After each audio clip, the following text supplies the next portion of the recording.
I'll just go around to some of you. I'll just share with the rest of us which one is your comic hero. You met Esther here. You wear a Superman shirt. Are you a Superman fan? I started with Superman. You started with Superman. Why you started with Superman? Oh. Okay, how about you? What's your favorite comic book hero? Okay? Power Girl. Alright, let's go over to the other side of the stage. I saw one bad girl here. So what's your comic book hero? Oh, that's Batman. Alright. Okay, so what's your favorite comic book hero? I see, well done. Okay, thank you for those who have shared with us your favorite comic book hero. This evening we have two prolific comic writers or comic illustrator, Matt Fraction and Leinil. Before we proceed, let me just give a brief introduction of them. One of the speakers is Matt Fraction, who is an Eisner Award-winning American comic book writer, known for his work on the Invisible Iron Man, Thor, the Immortal Iron Fist, and Uncanny X-Men for Marvel Comics, and Casino Rock.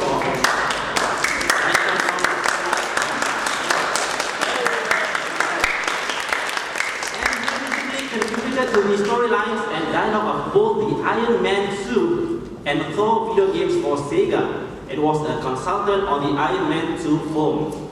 The other speaker is Leinil, who has had 13 years of professional career in the comics industry, scoring his first mainstream comics gig with Wolverine, the number 4 highest selling book at the time in 1997. Since then, Leinil has taken on other works such as Uncanny X-Men, New Avengers, and Marvel's 2008 epic Secret Invasion. He is currently collaborating with Wanted and Kick-Ass writer and co-creator Mark Miller on Ultimate Avengers and their creator-owned project, Superior.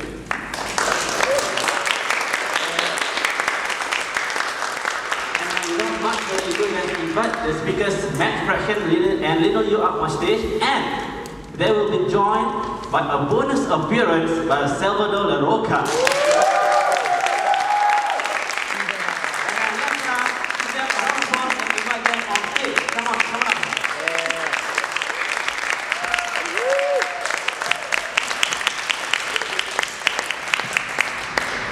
And I'll hand over the mic to Wan Pipin, the facilitator for this session. Thank you. Hi, good evening everyone. Thank you for being here, and we're very honored to have three pillars of the comic industry here to share their experiences with us tonight. Maybe just as a kickoff to the session, just let us know what you've been up to recently. Are there any new projects or new ideas that you're working on currently in the pipeline? You want to start? Sure, constantly. I've been awful busy with Marvel stuff, but I get bored very easily, so I'm always thinking of new things to do. Something set in Singapore. Good? That's it. Okay, I've been, sorry. Check. As you all know, I've been working on Superior for a few months now, and there's official release coming out. But Marvel is gonna have a surprise filler in between Superior issues. We're gonna be doing Ultimate Avengers versus New Ultimates. So with Mark Miller though. So it's basically an intermission number in between, the main event, which is Superior. But that's it. Hello, you know that because he says a surprise, I must to say that I ask you, I want to say sorry for my English. So I make my try because one other thing is speaking with persons face to face, another is speaking with a micro in the hand. So well, as they say, Marvel is a very big family at the end. So in this way, because we doesn't look or live in different countries, we are a little family. So this has been, for example, the first time that I meet Matt Fraction. We lives in the States, I live in Spain, and we have to meet in Singapore. For example, with Leinil, we meet for the first time 10 years ago in San Diego. 12. And we meet again here, so Singapore is a special place for us. Yeah.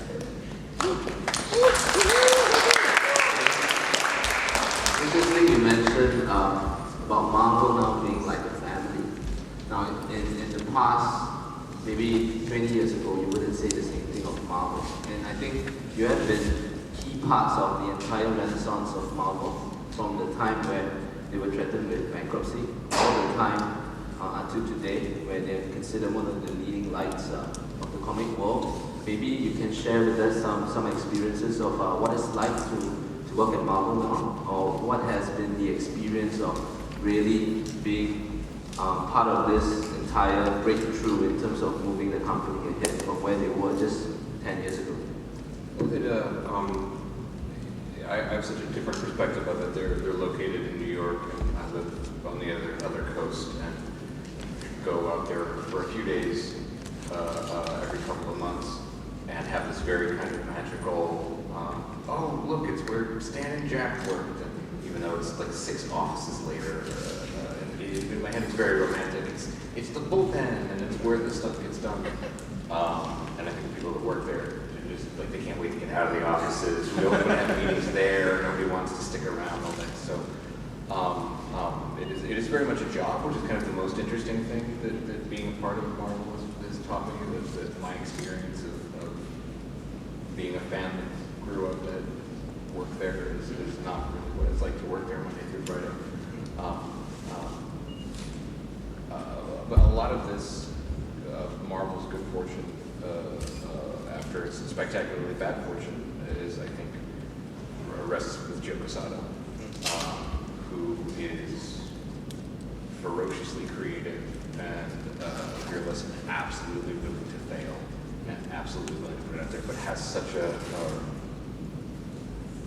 vision for what the company is. It's no surprise to me that, knowing him now that I do, that he and everybody that he has worked with were able to turn it around with Joe at the helm. It's really down to Joe, who is just a remarkable guy.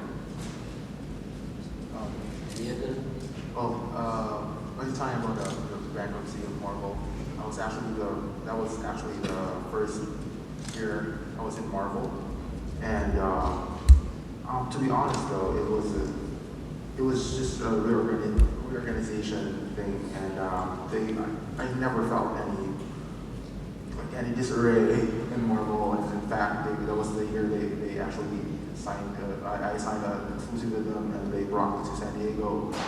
And I'm not sure if they were overcompensating. I just want to say I never felt like they were in trouble. They were really fine. That was the year we met too, around during the bankruptcy thing. I met Chris Drama there. And I just want to say that Marvel is a really great company to work for, and it's a great environment. Joey Sada is there, and it's just it's a pleasant experience working for them. And I never had a problem. They were great. I mean, I live in Manila, and they've always treated me well. They never, you would think that they could, treat patients slightly different. It's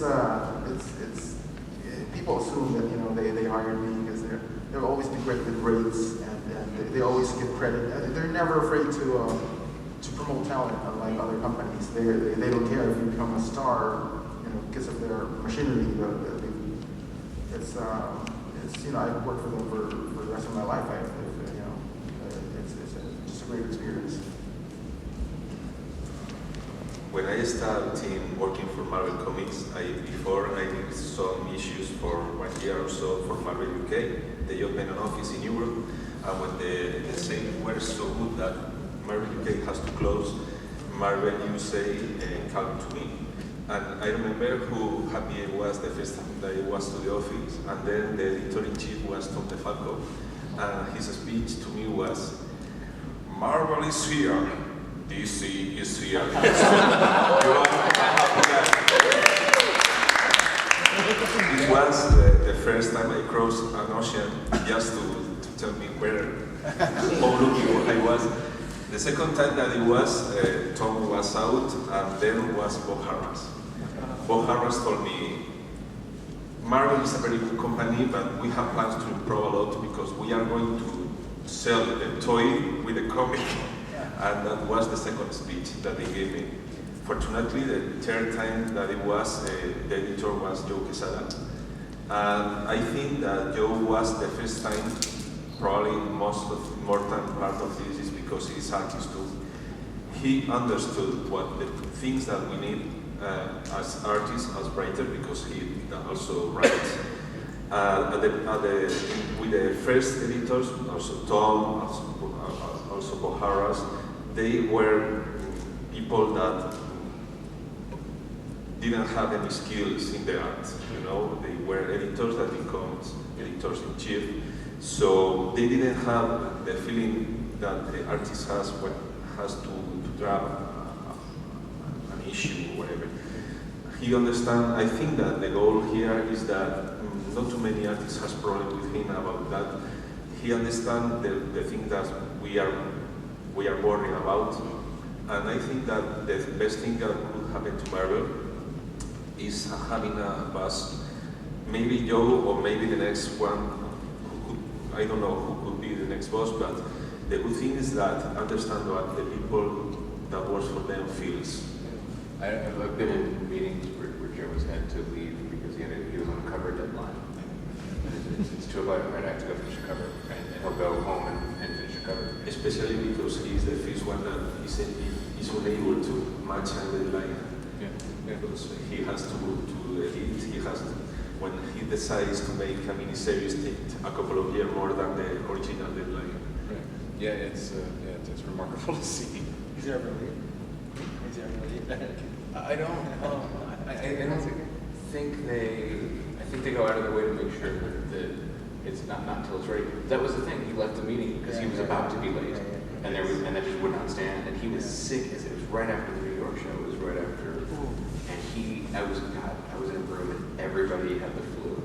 Because they all got sick at the convention, and it was just it was 2 days in a small room with everyone like, and everybody was losing their voices, and I just sat there like, you guys are probably gonna die. And when they broke back fever, man. Is that right? It broke bone fever? What is it? Dengue? The other thing? Break bone? Does that make sense? It's gonna be bad. Anyway, Joe was very. Is that what is it? No, it was broke back bone.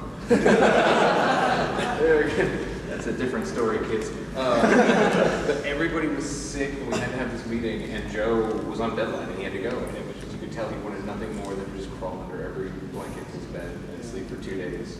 And he went home and finished the cover. He got it done. So it was just like, that's the reality of it. It was a nice reminder, you know. Yes, Leading by example. Leading by example. No, it's the same thing. Every time that you have to meet Joe, when we have to meet, when I arrive to the States, he is always late, and he comes without sleeping the day before, with under the eyes, very tired. So probably it's the same miniseries that he did when you was. Yeah. You know, talking about Joe and some of the stuff that he does, like Salvador mentioned, he understands the mentality of how an artist works. We're very familiar through the course of comic history with the idea of a superstar artist, right? Like Joe himself, like Jim Lee, like yourselves. But in the last 5 to 10 years, we have seen the rise of the superstar writer, right? People like Warren Ellis, people like Brian Michael Bendis, and of course our speaker here tonight, Matt. What is your view on that with regards to this new phenomenon of the superstar writer? Oh, brother, I'm inside the system. I'm going to tell you I am not one of those dudes. there's a different celestial clockwork at play.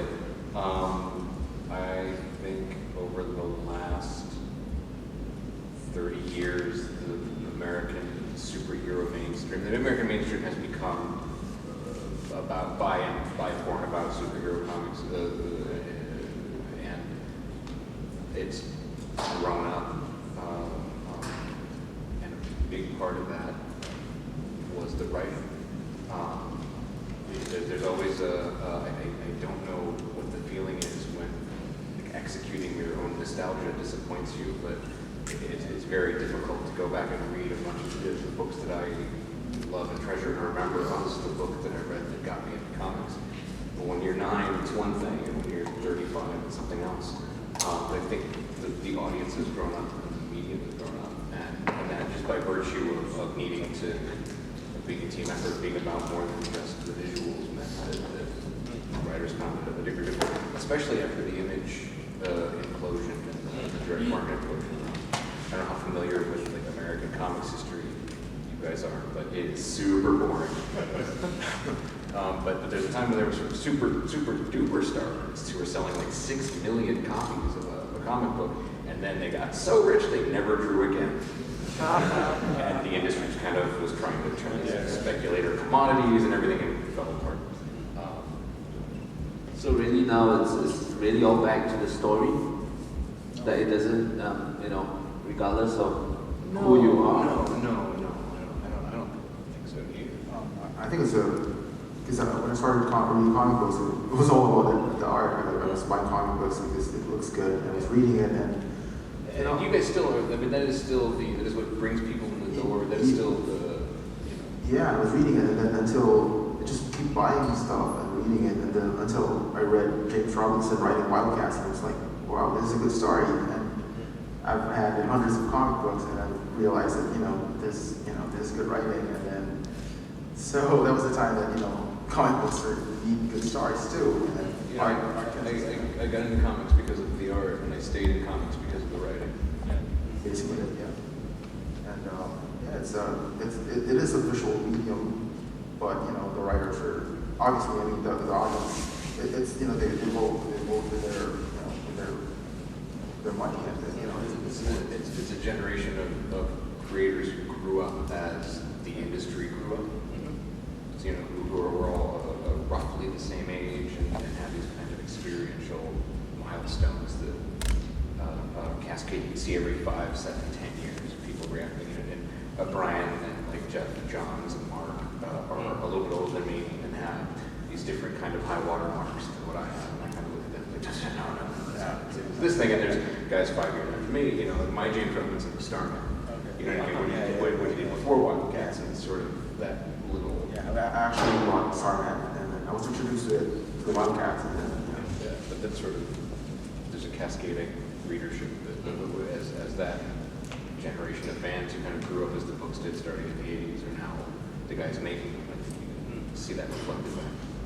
Interesting you mentioned the fact that comics is a visual medium, the fact that you talk about the art makes it important.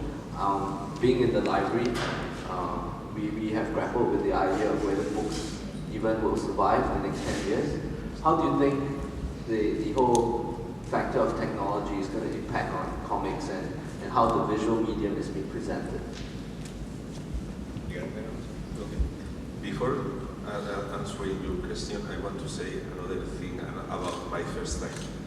The first time that I did a comic book for Marvel UK, I was very excited to see what to say in the previews.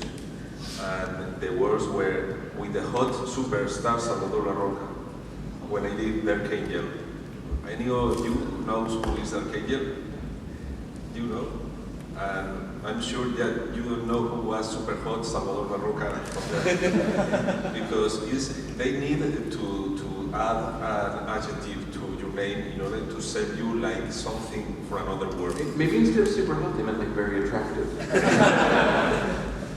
like the dashing and handsome Salvador Larroca was too wordy, so they typed it up. Fortunately, they did another picture.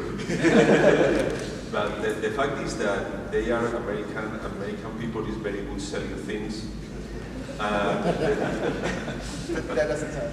Anyway, I'll take it now, whatever I can get. I have to say, not because they are friends or not because they are here, probably because they are here too. The fact is that they are very good superstars because Matt is the difference between a star, no star, and a superstar.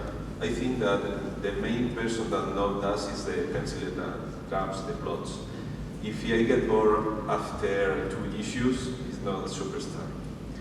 And we did 35, and I keep enjoying. Same for Leinil. When I meet him for first time, he was doing a lot of Wolverine, I think. And you know his career, what is. So if this is not a success, I don't know what it is.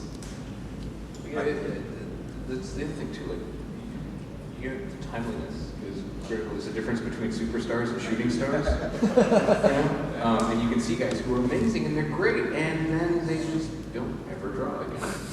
Or they think that they're so big, they don't need to work on a monthly schedule. And man, that train leaves the station every 30 days. And if you're not on it, so we've been having this discussion. Like at this point, Salvador and I have the longest standing run of anybody in Marvel. There's nobody else close.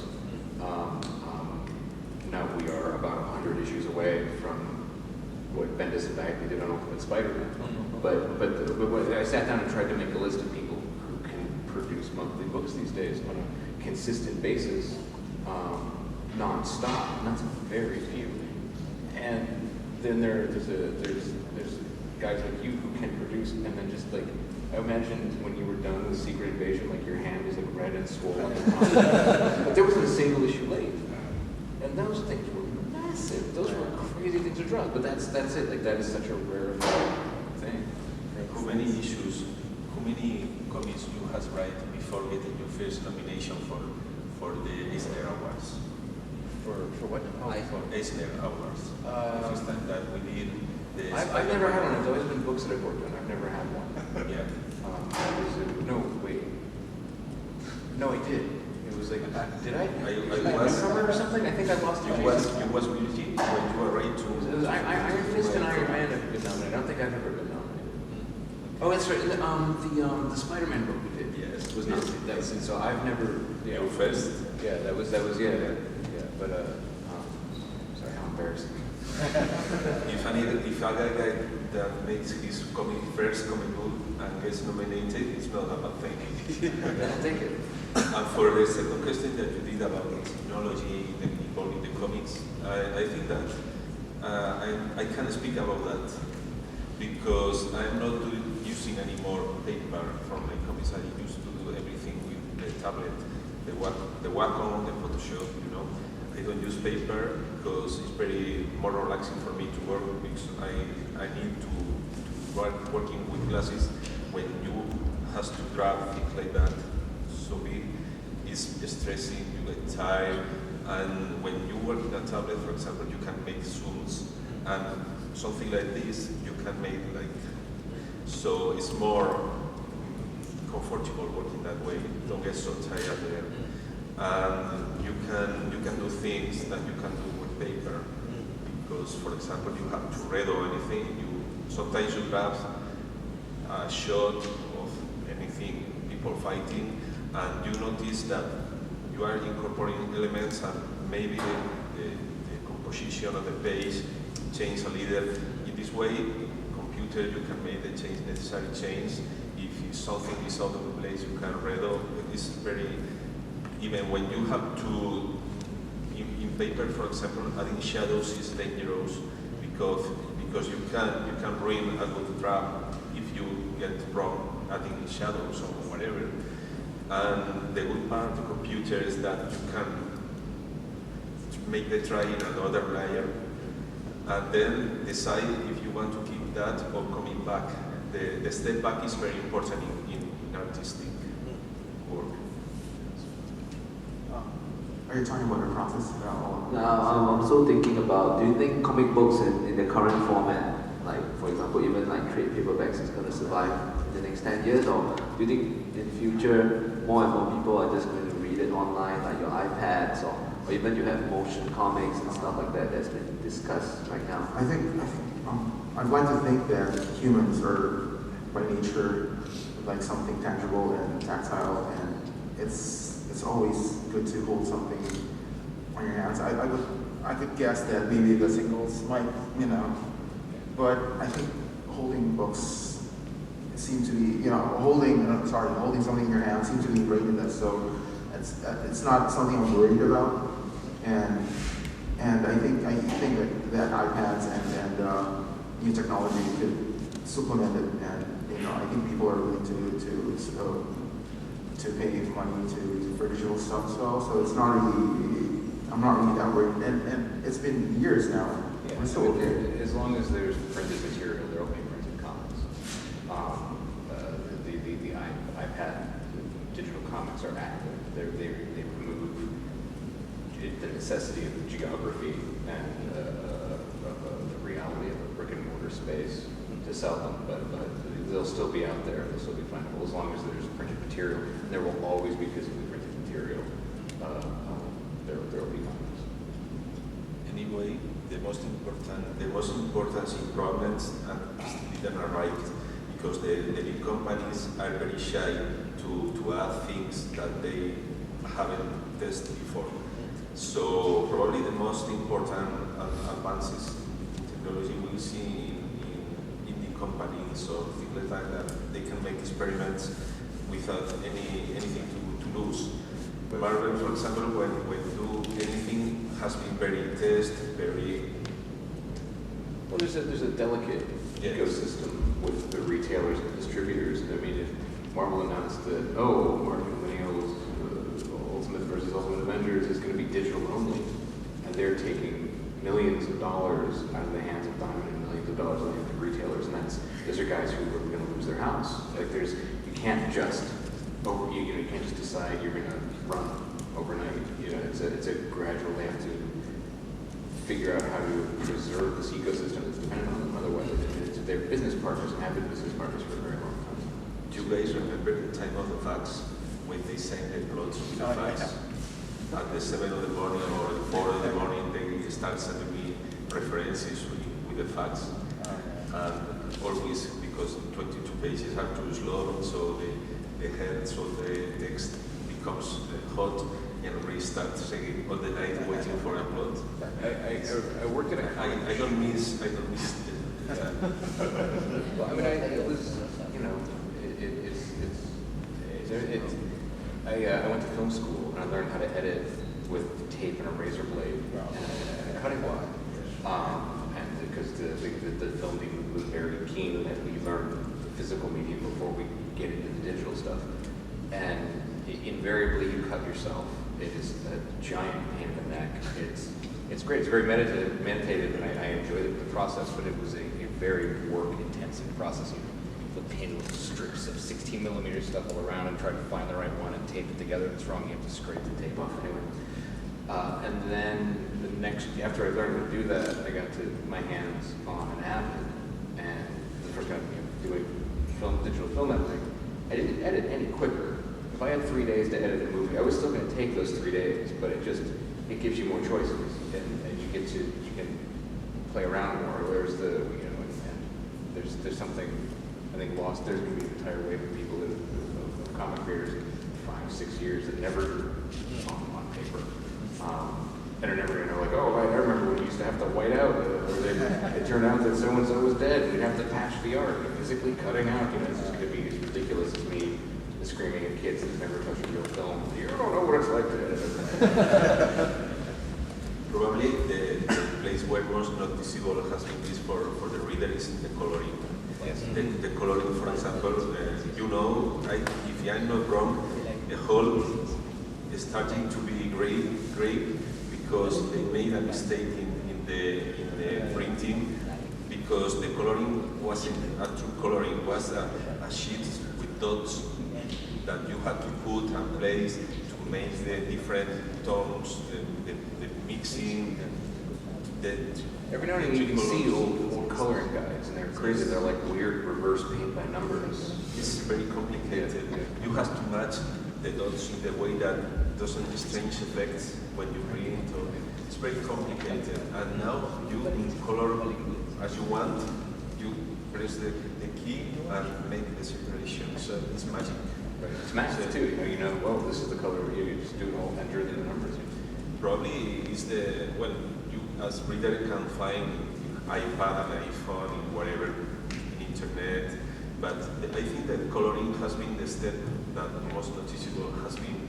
I remember the first time I was Image copybook with Photoshop coloring when Marvel still was doing the dots coloring and DC2. For example, it's an example of what I just say about the improving, adding new technologies. In that case was image, where the first people that start doing Photoshop coloring. And man, there were some ugly comic books. Some of the most ugly comic books. There's just a period of like an awkward teenage phase where comics just had like bad skin and just all kind of like, oh man, we're trying to figure this out. And everything had lens flares and everything was modeled in a different light sources. I thought Spawn looked great off the bat though, right? Or I think so. Or I thought it looked like the real Ghostbusters. I thought it was like too, you know what I mean? Like it didn't. But I remember how vivid it was. It's very telling. I remember how Malibu Comics was right. hated that. Right. Computers, but it's. And that was the thing. Like Marvel like bought Malibu to have active because Malibu had an entirely. Marvel needed a turnkey digital coloring solution, and so they just bought Malibu Comics. Like, that was the story. You know, that was like we needed the colorists. Yeah. That was like how Marvel got started. And during that So I've been told. during that time though, there were actually artists doing using markers to make color guides. They look great on paper actually, and then the colorists, the computer colorists, were just simply going to copy what the actual marker colorists did. So there were actually two people doing the colors back then. Like I remember the first time I seen Dave McKean's stuff, just being like, God, that looks like a photograph. How do you paint that? That's so good. I couldn't. And then I actually saw Dave McKean originals. Like, oh yeah, it's a photograph. And then he painted over it using acetone. And then it's like, God, that's so weird. It looks like a photo. How do you shoot that? How do you get it with a camera? Like, oh, it's all digital. He doesn't even, But see, like those old Dave McKean pages. They're like built. They're like, I saw a big Bill Sienkiewicz New Mutants poster, and he'd like hot glued circuit boards and wires, and it was just like, it was like a sculpture or a bas relief more than and now it's like, I don't even remember, I wonder how often those guys even touch paint. Interesting, you spoke about how technology has actually helped people, has actually helped to improve the artistic process. So I'm sure in the audience today there are a lot of aspiring artists, aspiring illustrators. What kind of advice in today's context would you give them on how to break into the industry, especially with the internet now allowing people a lot more room and a lot more accessibility in showcasing their works? Well, for me as a penciler, I think that new technology like 3D and stuff will actually help you a lot on the background side. I know some people who are not that good at figure drawing, but they compensate by really making this awesome backgrounds and all the hashes and all the leaves and bricks and stuff. And I think my main advice is just concentrate on the figures, because you can always, in the future, and just make sure you have a basic understanding of perspective and backgrounds, and just concentrate on the figures and try to draw like Adam Hughes, and you'd be, filthy rich. And if you could draw like Adam Hughes, and you can hire someone else to do the background for you. So just make sure your people are attractive, and I think that's where the money is. You went from being very serious to very ridiculous. I have to say that most of the times that you go to a convention where you meet other artists, the people that want to become an artist show you portfolios in order to say what your opinion about the work.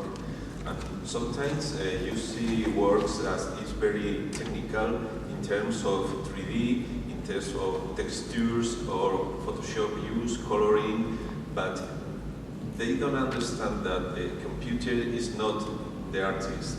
The computer is just a tool.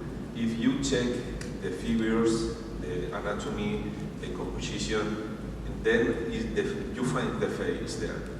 Probably they are very skilled with computers because they born with a computer under the arm, but the drawing comics is not a matter of computer or doing 3D effects very cool or flares or whatever. You need to know composition, anatomy, I say, And then you can add later whatever you want to make more nice the work. But people don't understand sometimes these kind of things. They think that they are very good doing what they do, and they don't understand that people they contract them. So it's because I think that the big companies like Marvel or DC send a guy that check the portfolios and doesn't have to give them any advice or whatever, because when they show you this, they are expecting that you say, wow, this is awesome. So this is not what you say. So some of them get frustrated. I remember an anecdote that from an artist that showed me very, very elaborated stuff in 3D with Photoshop, and he told, what do you think? I say, I think that fails a little bit in anatomy. And he said, you don't, and he said to me, I don't know why you say this, because you don't know you don't know to draw girls. So I didn't ask you your opinion about my work, you asked mine. So it's better. And from that point to that, I never say my opinion again. I did draw like crazy. Draw from life, draw every day, every waking moment, learn how to draw everything. Don't fake a single thing. It's a lamp, you got lamps in your house. If you can't draw a lamp, you can't do what you want to do. If you can't draw a table, it looks like a table sitting on the floor. It's just, I think if you want to, I think it's very much like writing. If you want to write, you should write. If you want to draw, you should draw. That means drawing constantly. And then worry about storytelling. Start to look at comics that you love and figure out why you love them, figure out how those stories got told and how to put shots together and how to tell a story. Try to figure out how to draw a reader's eye across a page by drawing stuff that is believable. Good page design is also important. And I used to, when I started out, I used to be concerned with, if this page will sell. I'm making, a huge panel and the others want to be small, and it's really bad practice. You have to make sure the writer gets his point across. You have to read the plots, and you have to, know which one is the most important part of the panel. And you have to really respect the writing. I think for me, it's you have to make sure that the story is intact. We don't have to miss the focus here. We are doing comics. What is the last thing that a comic book pretends from the reader? I think that the reader understands the story that we are telling him. Most newcomers or new artists are very enthusiastic about doing the most spectacular possible comics and do splash page after splash page after splash page. And this is not the right way to tell a story. I think that telling a story is very complicated, and only with the time, the experience of years making mistakes, you understand that telling a story requires the right pace to tell the things. Not doing people with the tooth very tight, these pouches. You muscles everywhere, even where don't have muscles. So this is wrong. Anyway, it works or not. I finished the battery, I think. I think that only with the time, you know where the strong points in your work you have to work with the more weeks. Because some time ago I saw some advices that an artist in Woodstock gives to the newcomers. It was explaining how to do the splash page after splash page. So this was I think to my way to think, I think it's a mistake doing comics like that, because you are not telling a story. You are only doing 22 pages of people fighting or people hungry. So yeah, and 9 times out of 10, if you read a comic and there's a full page or a nearly full page shot that doesn't make sense or just seems weird, Just like suddenly somebody's going to pose. That's because an artist has decided, I'm going to liven this up, and grabs a splash page. It's like, I never change a plot consciously. I could, I may have done it by mistake, but I just don't see. I don't think I've ever done it even in creator own stuff with Antigo, and I would think that I have also, like I have, it's on my creation too. So you have to trust the writer. He is the writer, so and you have to, you see something objectionable, just work around it. You have to, it's a collaboration, and write it yourself if you feel that you have to change stuff. I remember an artist that was too good to see to affirm it. The sacred good, Ryan, I don't know the name in Spanish. Private Ryan, Saving Private Ryan. And he was very impressed for the tanks. And when he started doing the plot, he started throwing tanks everywhere. And when the writers saw this, tanks, why tanks? Because I love That's true. the tanks are very cool. So this is not. Maybe the guy in question is a very good illustrator doing tanks, but not telling the stories, because I understand who maybe I don't understand who frustrated could be a writer when see the plot that he wrote with something very specific in mind, and then you receive the pages of Iron Man. I had to completely rewrite something. The artist sat on the pages until the book needed to go to press and didn't do stuff. Probably, even when I try to find my pencils to what you asked, probably it's different what you have in mind. Yeah, but that's there's a difference between, oh, I thought we would have been closer, or oh, I thought it would have been this. There's a difference between that and, oh, he didn't draw the script. I mean, there was an entire, I had to throw out half of another issue that was written at that point and re-dialogue everything. He just decided he wasn't going to do it, and he didn't tell us he wasn't doing it until it was too late. The book had to ship. So suddenly the pages came in, and we're like, okay, we're rewriting. Because that's it. And I think we covered it and fixed it, and the story went on. But it's like, there's a very short list of one dude who I won't work with again. And yeah, because it is ultimately a collaboration. And it seems a kind of weak, infinite protest to be like, all right, you amazing artist, I'll show me by not working with But you.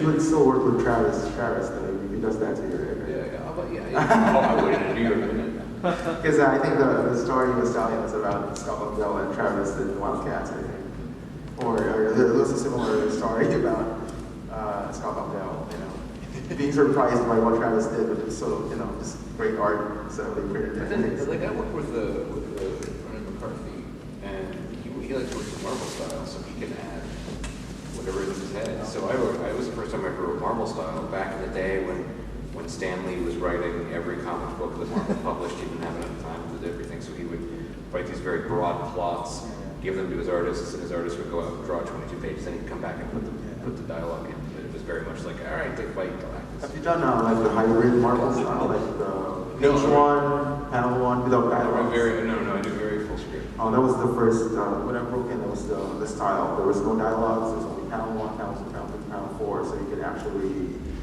be more flexible. So right now we have dialogue, so we always have to leave spaces alone. Even as an artist, it doesn't look that attractive because you want to make the figures bigger, but you have to have the dialogue. Right? So when I started out, there were no dialogues. I never leave spaces for writers to write on. Right. But no, so but when I just wrote, like, all right, page one, these are the things that probably should happen. It was very broad, and he came out, and I wrote way more than he would be able to draw, but just for the idea of like, all right, go now. I know what you're going to send back, so go nuts. And he did, and added crazy stuff, but it was okay. It was sort of in the spirit of the collaboration. It was, all right, I guess apparently sometimes giant cats show up. Giant cats show up. Like, literally, he sent the email like, oh, by the way, I added a giant cat. I don't think that'll confuse them or weird how much. but that was very much the spirit. So that's one thing, to be open and surprise me, throw out what works, throw out what you want, and you add to it. I'm just going to take credit for all the great ideas anyways. Anyway, I have to say that there are a lot of ways to tell this story for the writer. In this case, Matt used to send me very specific things in the plot, even in fights. He say things that in a very easy way I can visualize in my mind. But for example, when I did a story with Jim and Stanley, he sent me a plot with Dr. Doom meets Stanley. That wasn't me. Who was that? This was a few years ago before doing Universal. This is when I saw somebody brought it for you to sign yesterday. I saw it. Yeah. Yeah. Well, he sent me the plot, and the plot from Stan is pages 1 to 7. People fighting. In 8, they shake hands and become friends. For example, another option is Chris Claremont. Chris Claremont is chapter 1. Was in the midnight of very dangerous place when the sun becomes dark and there was the bats flying around. Well, I spend more time reading the page than traveling. So it's complicated. It's very to fit together. Gabriel and Fabio, the guys at Casanova, would say that the first line of all of my panel descriptions are for them, and everything else is for me. Because I mean, you read about my description to be like, all right, he stands up. Now he's standing up because blah, blah, blah, blah. But the action tends to be the first line, and everything else is just me. But then like Mark ran a Nemesis script sample that was literally numeral 1/2/3/4. Steve, this is just a bunch of violence that Nemesis does to these cops. It should be the greatest thing you've ever drawn. Yeah, he does that in every issue, actually. Okay, this is multiple. Greatest I am working double page slasher. And in every issue, so I'm always pressured. Oh God, I have to make this the best ever drawing ever. And the next issue, the same thing. Oh no, I have to draw that other issue. No, it's going to be pages 1 through 8. They talk. So the first time I read it, I actually was so inspired. Okay, I'm gonna impress Mark and do the best I can. After a few issues, oh, okay. I remember an issue from John Byrne when he was doing Alpha Flight that they were very late with the deadline. They didn't have the time to do 22 pages. And John Byrne did the first page. Alpha Flight meeting an enemy that create a very dense fog. At least 22 pages fighting around the white. And at the end, they win the fight and they end coming so happy at the end. 22 pages or just words saying bang, bold. So in the case, for example, that Claremont, the frustrating thing is that after explaining all that he said, you draw carefully, you try to draw everything that he says in the plot, and when you see the comic in the store, he has brought the same things in panels. In the panels, it was in the midnight. He covers all the art with the text. So it's frustrating for an artist. Probably people think that writers only get them paid if they fill the pages with text. Right. That's sort of, I think there's a regular criticism here is like, oh, nothing happens, or it's like, that's not true, because I cut stuff out of every issue. We've gone over, there's been so many issues of Iron Man that were very quietly more than 22 pages, 23, 24, 28 pages that like, we just sort of, stuff it in there. Because I can't, it's always more, but I have that kind of very, like Clint Eastwood used to take his scripts and cross his lines out, and I was very inspired by that. I keep thinking, like, what's a visual medium? It's got to be fast, it's got to be, so I always go through and cut stuff out, and I think I do it too much, because now or it feels like, I don't know, it's a thing I'm trying to figure out how to reconcile, how do you keep, speed without just like, well, I should put words in this balloon because otherwise somebody might not feel like they're getting their money's worth, cover up all the monologues. Okay, I know that the session's about to end because our guests have to head off to another event. So I would like now to open the questions to the floor for you to have a chance to ask any one of our guests any questions, questions that you might have. Is it okay if you use the microphone? Can I just speak up? Okay, sure. All right. Okay. First, I want to thank you guys for coming here and sharing your stories with us over the last 3 days. It has been very informative for comic fans like us.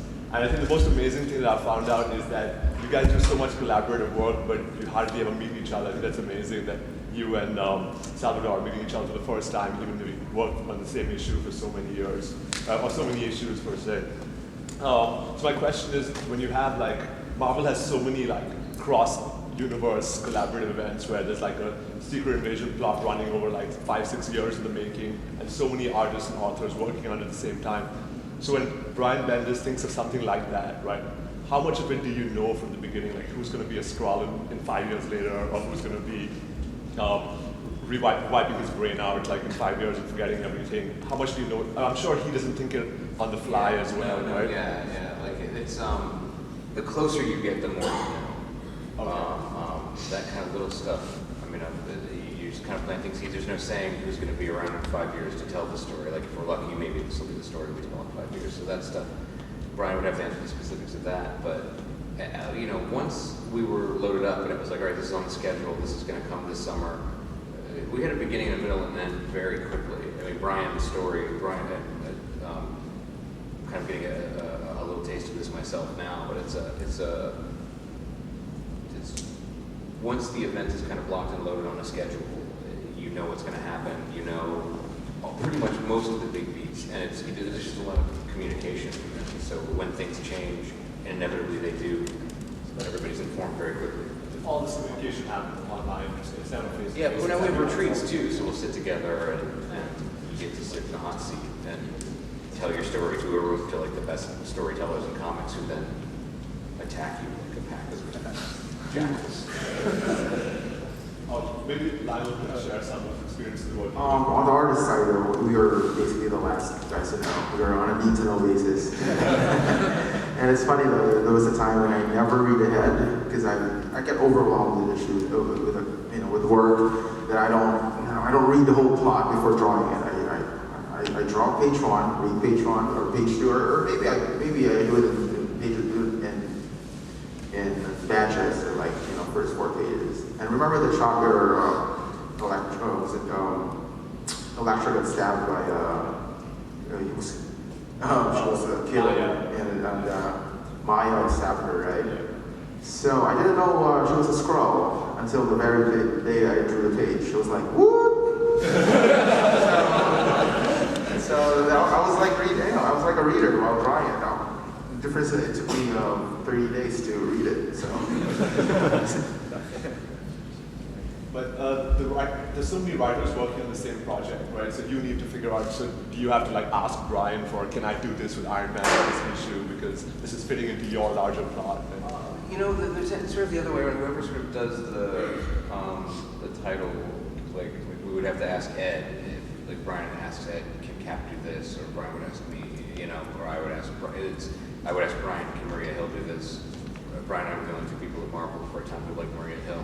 And I was like, can I have her in Iron Man? He's like, you like her? I was like, he's like, I love her. And then we were like, she's the best. But it's very, it's a phone call, it's an email.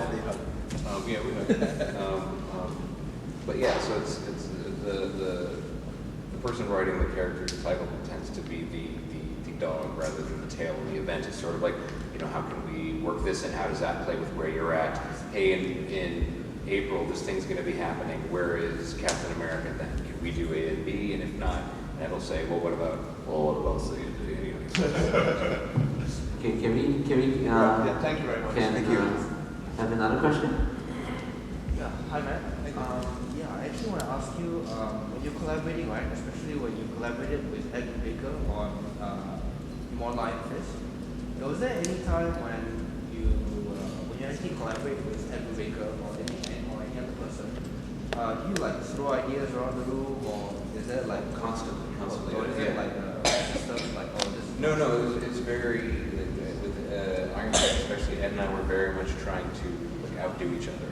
Oh. It was very competitive, it was very good-natured, like, what about this, what about this, what about this? And then, But was there any part of the throwing idea around the room process was there any part that you really did not like, or certain parts you didn't agree with? Ed says "damn you" a lot. Like his characters, he uses a lot of ellipses, and he'll have bad guys who usually call good guys fools. And those are sort of Ed kind of dialogue tropes, and that always drove me nuts. And I'm a big fan of M dashes and 2 dashes. And Ed would always replace them with ellipses. So I learned very quickly, like, Ed's going to take all of these out. So I suddenly wrote lots of people saying things like, damn him, damn you, fool, ... Because those were, the kind of the stylistic flourishes. So that was it. I'm not a big fan of the ellipses. That was the worst part of collaborating with Ed, was Ed put ellipses in there. Take that, Rich Johnson. I'd like to ask my question. When you first started in comic book writing, when working with Marvel, do you choose your character or the editor choose for you? I tried choosing my character, but it never worked out for me. And then when I finally got going, it was an editor who called me and gave me an assignment that was mine to blow. Like he was like, hey, I think you should write Punisher War Journal. I'm not really asking anybody else, so don't screw it up. Good luck. I think we talked. It was very like somebody taking you off the street and saying like, hey, listen, I think you need to work at the store now. You'll do fine. Okay, here we go. Punisher. I had never pitched Punisher before, so. Is it because of your works in the last day of Independent that they see that you are suitable for Punisher? Yeah. Iron Man? It was exactly it. It was literally And how that. did it come to Iron Man? How did they see you are capable of writing? The first time, man, that was the best trick I ever pulled. First Marvel retreat I was at, there was a list of, there was an agenda for the days of the meetings, and there was a list of like new books possibilities, and they literally said like Iron Man ? And then in parentheses movie.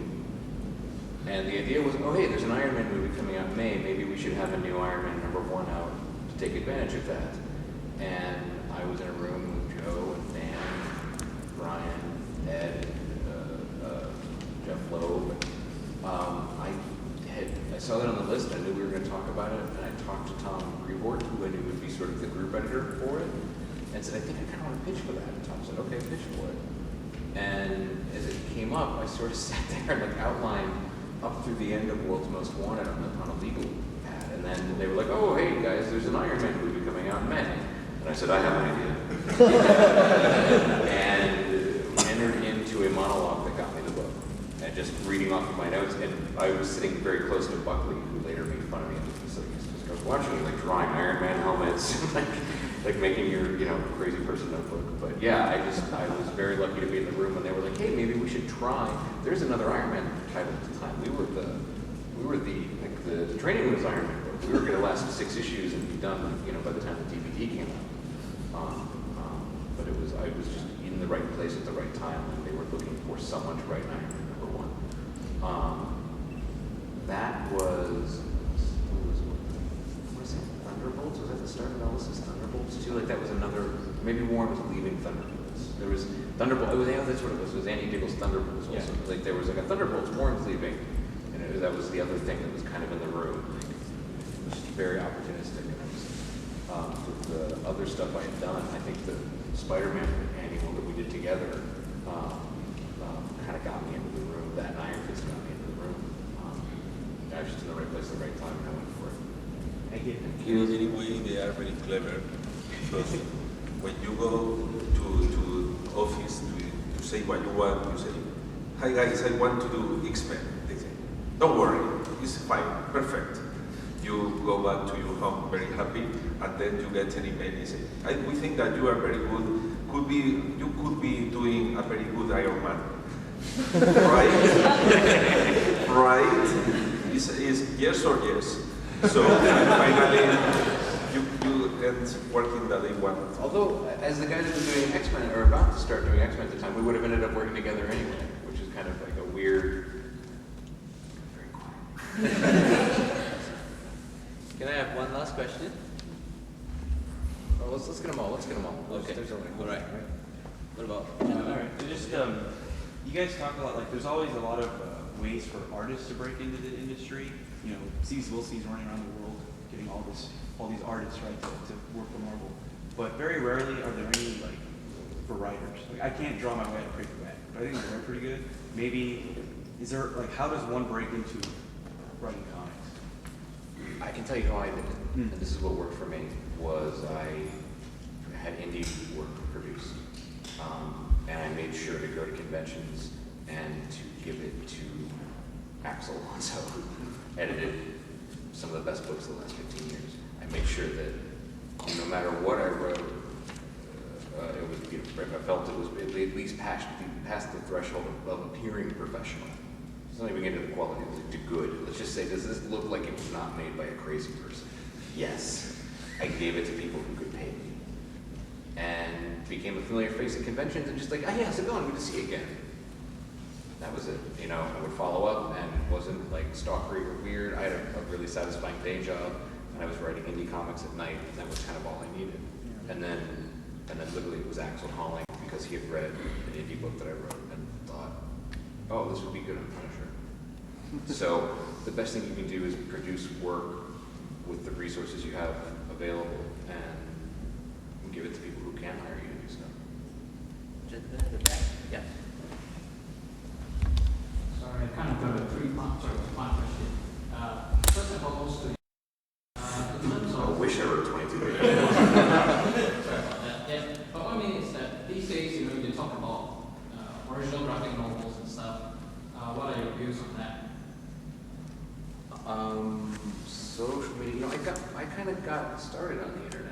I was doing blog stuff, like, I was on the comics internet sort of before there was a comics internet. Like, there's in my day, 10 years ago, there's this thing called the Warren Ellis Forum, and I was there just as a fan, and started a proto-blog doing kind of new commentary and very bloggy kind of crap.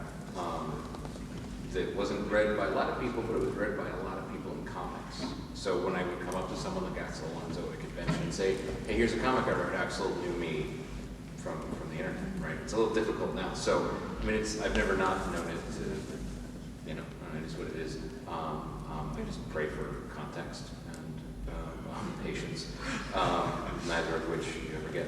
What do I think about original graphic novels? They're great.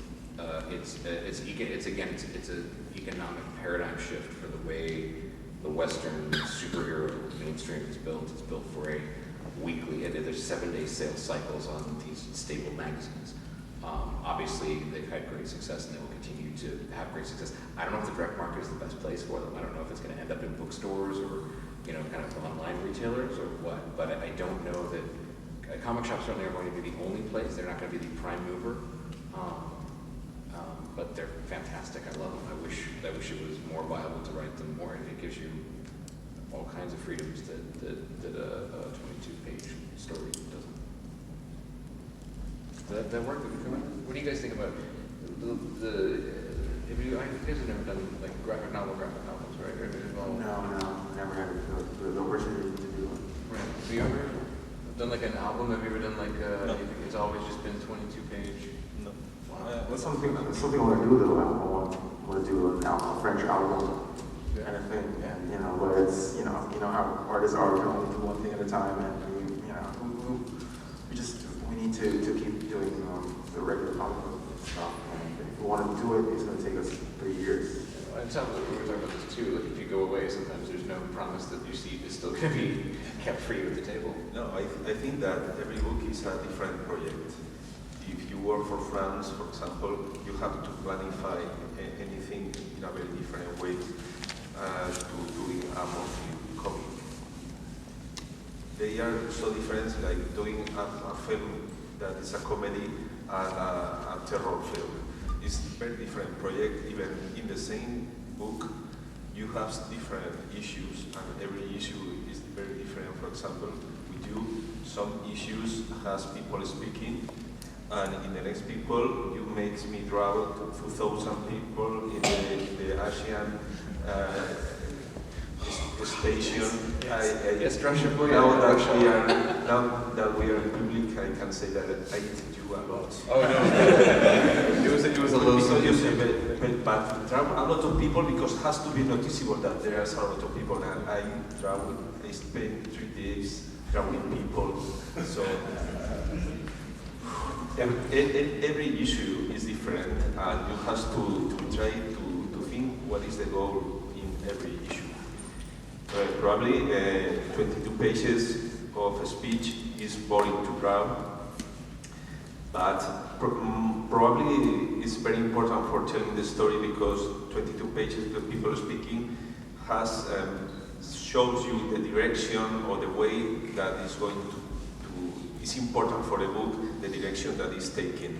Probably in the next issue, you will have fights or different settings, but I think that as professional, you don't have to draw always that you want to draw, because you want to draw all these funny things, different people, different places, something that is not boring. But if you, I can choose whatever I want to draw. This is not telling the story. So I think that the good thing is that along 5 or 6 issues that makes an arc, that you have other elements along in different issues, for example, that tells that he wants to tell. I think that the writer exists. If not, the writer doesn't have any sense. I can fill 22 pages without any plot, and even a lot of writers can do that. So, I'm fine with drawing blank walls. Yeah,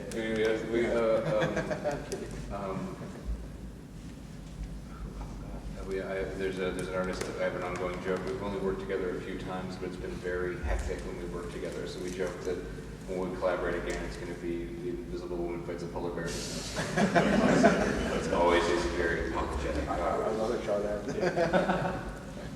Okay, if you were Joe and like the Marvel building was on fire, and there's one room with writers, like all the writers, and one room with all the artists, who would you save? You could only save one room. Wait, I can only save the writers or the artists? Yep. Yeah. Who would you save? Please. Knowing Joe, he would heroically throw himself on the flames and allow both rooms to flee. UFO, look. Look over there, there's a UFO, look. No, it's not working.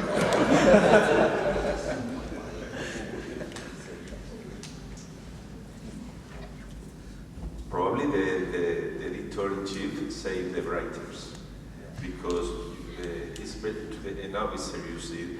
I think that people that can draw whatever thing there are a lot of people that can draw whatever thing, but the world of the ideas is a very complicated world. It's so complicated that you only have to take a look to the films that they are doing for the big screen. Today, I think the best writers are in TV series and not doing films, because you making a film for the big screen, you have 1 hour and a half to tell something that has to be very emotional, very impressive, very everything. Today they are doing films for people that play video games. So, for example, in TV series you have 24 issues usually to tell a long arc that has a lot of things to tell. So probably this is very hard to find. And I'm sure they will. I'm very sad to say that I'm sure they will say it. Like, artists are irreplaceable, and you can always find somebody to write like Batman for free. But you can't find. There's only one Jim Lee, but like a Jim Lee and Shecky Jones from off the street, like. That's the thing. That's why whenever I have a union, like someone will always someone will always do it for free. You know? Anyway, it's hard to find me in the office.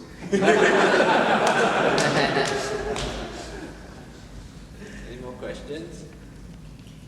Okay, last one. Yeah, the questions are not mainly on the, comic world, or, but because like for Matt, let's say your real name is Matt Fritschman, right? Fritschman, yeah. Does the fraction has any connection with the comic world or? Yeah, no, it was my login name on the Warren Ellis forum, and my indie work, my first indie work, I got because of indie publishers I met on the Warren Ellis forum, and I thought the only marketable thing I had were those 8,000 people who knew who I was there. So that was the only reason I did it. It was the only thing I had to advertise. The only connection that I had to anyone in the world was people who would recognize that name from that forum, which was very high traffic at the time from comic readers. So that was that. It was just a dumb. I didn't know what else. I was going to write a comic that was going to sell 700 copies. So I was trying to sell 800 copies. Would you rather have it as Fishman or fraction? Yeah, like now, yeah, but now it's just sort of like too late, you know what I mean? It's sort of like Ricky Schroeder is always going to be Ricky Schroeder. Doesn't matter how much he wants to be called Rick. It's like the train has left the station. I'm fine. I don't care. I like it the same way. It sounds like a James Bond film. And this is about your background also. Because your wife also draws manga comics, right? Right. Oh, right. Do you also like? Do you guys intervene with their job, with your own jobs? Or? Well, sort of like, not really. We're very respectful of each other's thing, you know. And usually, if I ask a question, I'm coming to her as my conscience. Like, it's a really bad idea to have this, right? Okay. Like, you know what I mean? Like if you have to ask for permission, you kind of know the answers now. And it's like those tend to be the questions I have for her. She'll tend to have very like complicated storytelling questions, you know, sort of how would you do this? Like sort of, I'm writing a prison riot. How do you keep a focus on da-da-da in a prison riot? You know what I mean? She has very kind of processy, and it's very weird. But yeah, for the most part, we sort of let each other alone to do their crazy stuff. And for Mr. Yu, I just want to throw in this question, because I think I remember that, I think about 10 years ago you formed a band in the Philippines. Well,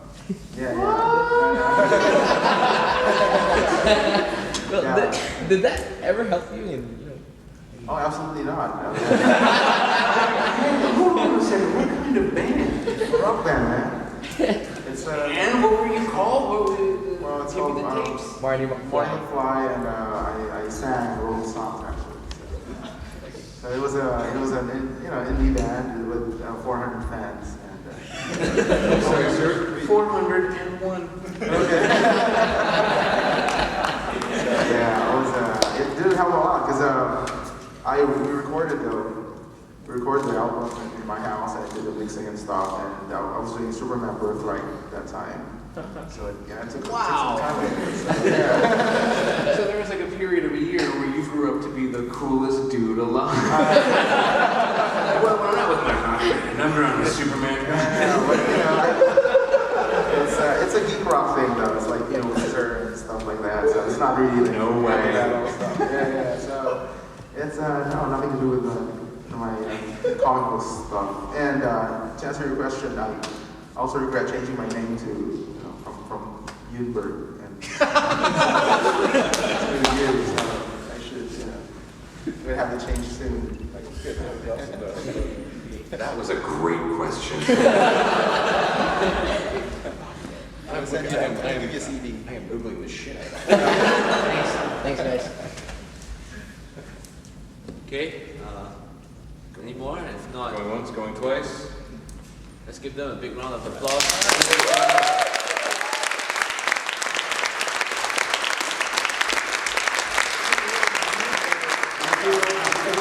One more round and another round of applause for our speakers.